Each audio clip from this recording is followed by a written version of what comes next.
Aprendi com a minha mãe uma lição que carrego comigo até hoje.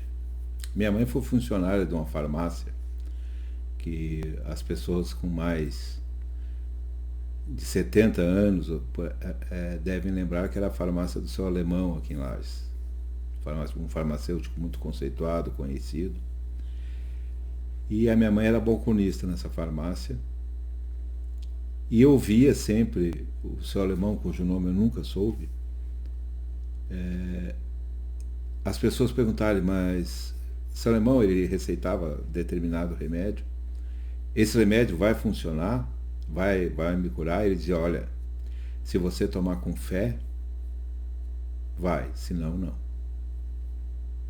Trazendo para os dias de hoje essa pequena passagem que eu vi muito minha mãe contar, entre outros, desse grande farmacêutico de saudosa memória para muitos, eu não o conheci a não ser pelas histórias que minha mãe contava.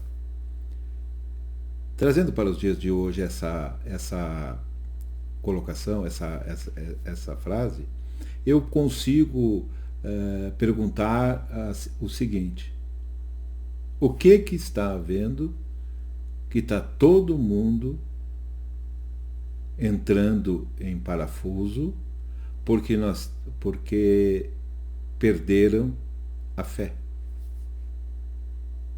Eu não sou pastor, eu não tenho religião, mas tenho religiosidade, não sou padre, não sou diácono, não sou beato, não sou... Aliás, estou muito longe de tudo isso. Sou um reles pecador e nada mais. Mas tenho uma fé muito grande em Deus.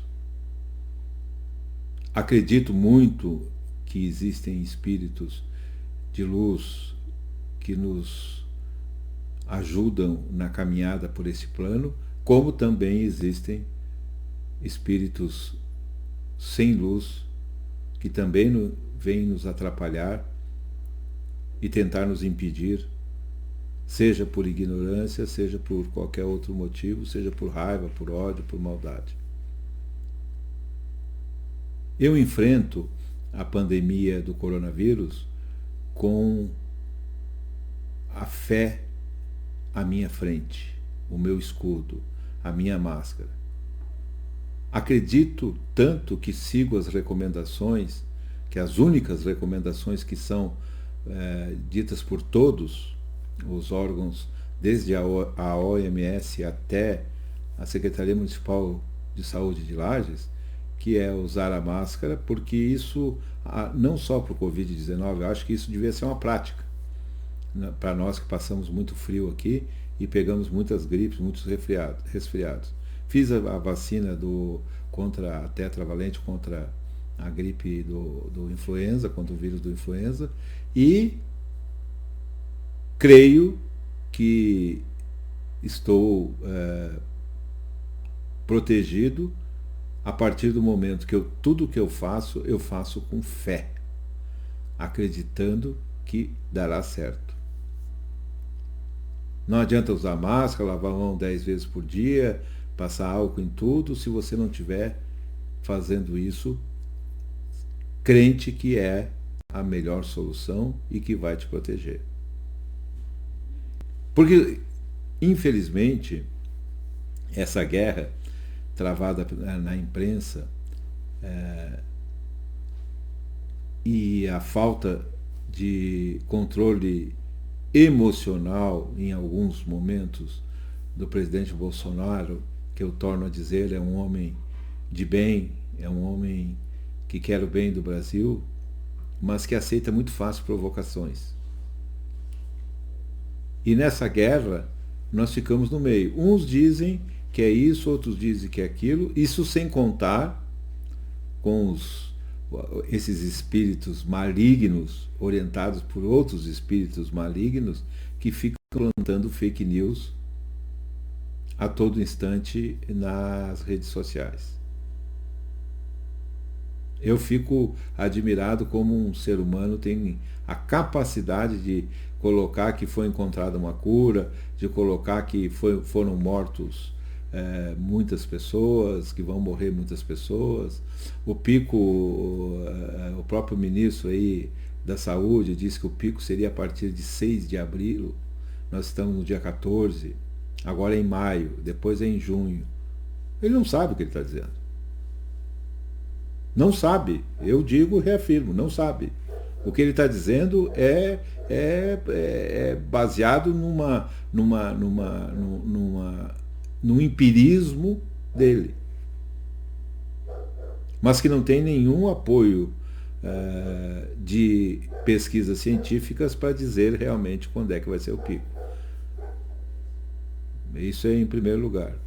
Escutando hoje no Instagram o jornalista Alexandre Garcia, ele faz um questionamento também que deixa a gente muito triste e ao mesmo tempo desconfiado. Diz o jornalista, reproduzido na página do Luciano Hang, que a China, que teve o pico, usou 5.000 respiradores para o combate ao coronavírus. Os Estados Unidos vão usar em torno de 5, 6 mil. O Brasil está comprando 65 mil. 65 mil respiradores. Respiradouros. Ou respiradores. Ou aparelhos para respiração mecânica. 65 mil. Aqui em Santa Catarina está sendo construído um hospital de campanha com 100 leitos na cidade de Itajaí por 76 milhões de reais, 79 milhões de reais. O Ministério da Saúde já construiu alguns por 10 milhões de reais e para 200 leitos. Onde é que está o erro? O governador veio com uma explicação que ele pode achar que convence a família dele, porque a mim não convenceu em nada.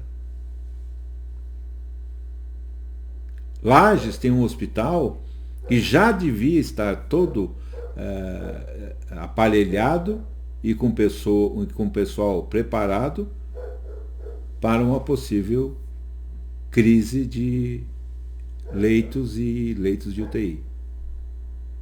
Não sei o que está sendo feito, não vi nada até agora. O isolamento, o ex-ministro da Saúde, deputado Osmar Terra, diz com todas as letras que ele é muito perigoso a partir do momento que tem alguém infectado entre os isolados. Porque em pouco tempo todos estarão.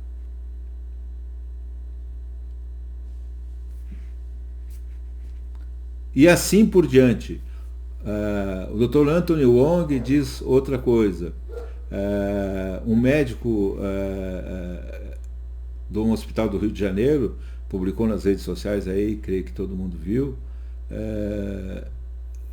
não poupando palavrões e ofensas aos governantes e aos responsáveis pelo combate do coronavírus. Não estou falando do pessoal da linha de frente, daqueles que realmente vão para a luta, que são os médicos, alguns médicos, os bombeiros, paramédicos e os paramédicos do SAMU, e os enfermeiros e funcionários de dentro dos hospitais. Esses é que estão lá no meio, e alguns estão morrendo. Os demais, das suas fazendas, dos seus iates, de fora do país e de sei lá mais aonde, ficam pela internet aproveitando para tirar proveito de alguma maneira dessa situação. Isso só reforça a minha teoria e disposição de que, se nós tivermos realmente fé, se nós tivermos realmente confiança em Deus, nós sabemos que isso aí não vai ser da maneira que estão falando. Todos nós sabemos disso. É preciso ter coragem para dizer porque cada vez que você fala que a pandemia não é da maneira que estão dizendo, você vê a figura macabra dos apresentadores do Jornal Nacional vindo dizer: morrem mais 3, morrem mais 4. Aquilo demonstra um prazer mórbido, um prazer frio e calculista, digno de um nazista de escola. E nós vamos engolindo, e nós vamos engolindo, e nós vamos engolindo. Fique em casa, não saia de casa. Evidentemente que no inverno do sul do Brasil, ficar em casa é a melhor opção. Evidentemente que não se aglomerar no inverno do sul do Brasil, ou quando estamos passando por um período de epidemia de gripes ou de qualquer outros vírus que possam ser transmitidos pelo ar, pela saliva, enfim, o melhor negócio é ficar em casa, não se aglomerar, porque isso gera uma disseminação mais rápida. Mas isso não é agora que é preciso sempre. Nossas escolas não são preparadas aqui no sul para enfrentar os rigores do nosso inverno. Não são preparados. Os alunos passam muito frio.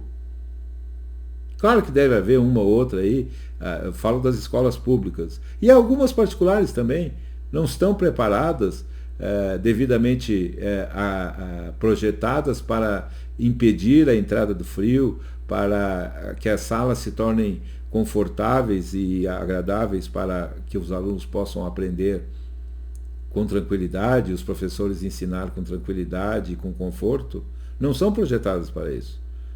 Sujeito de 10, 12 anos sai de casa de manhã, quebrando geada, como se diz aqui na Serra, e entra numa sala de aula geladíssima.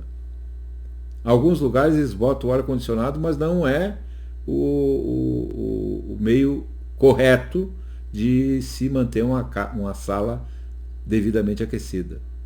As escolas deveriam ter calefação, deveriam ser projetadas para isso, água quente nas torneiras e assim por diante. Porque nosso inverno é rigoroso.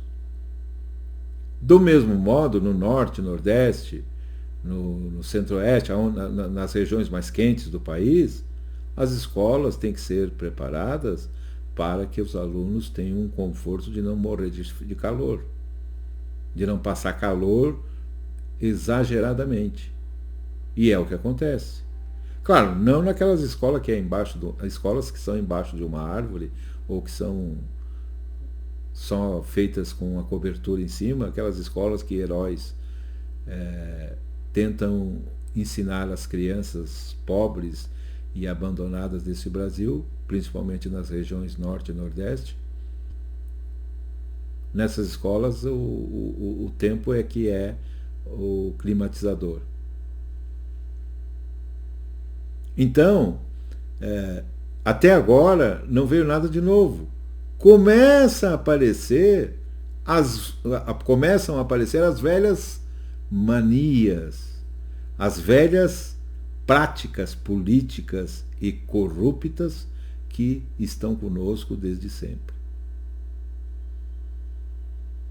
O hospital de Itajaí é uma vergonha o valor que estão gastando, uma vergonha. Comprar, se o jornalista Alexandre Garcia, que merece todo o meu crédito, comprar 65 mil aparelhos para respiração mecânica, auxiliar mecanicamente a respiração do ser humano,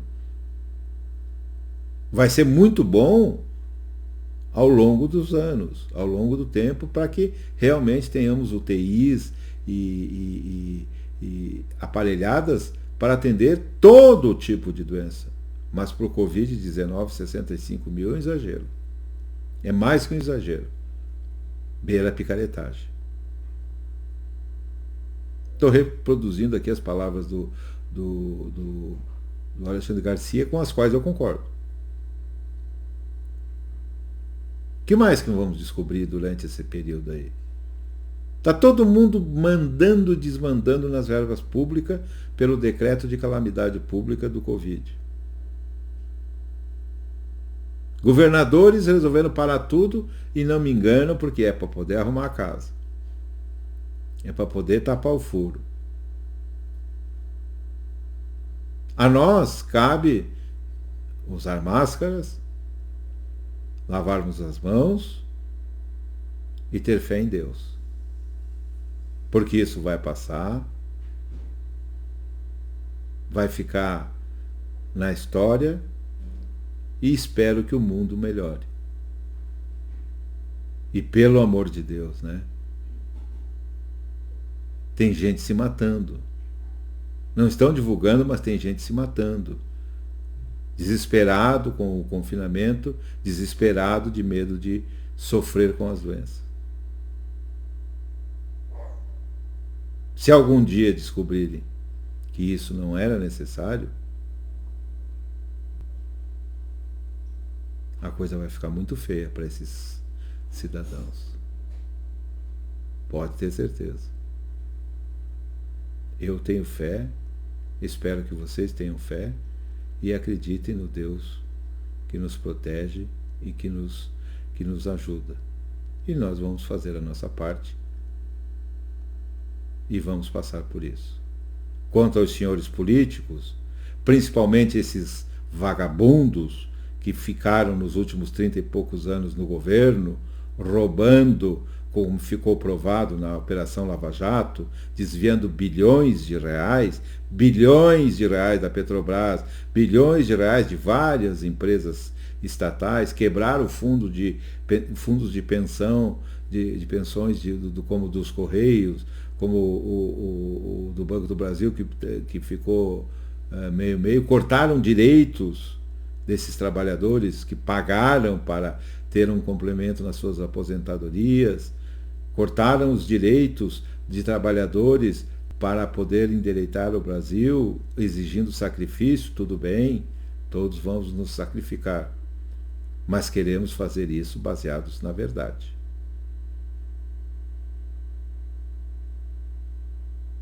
Fé, saúde e paz para todos.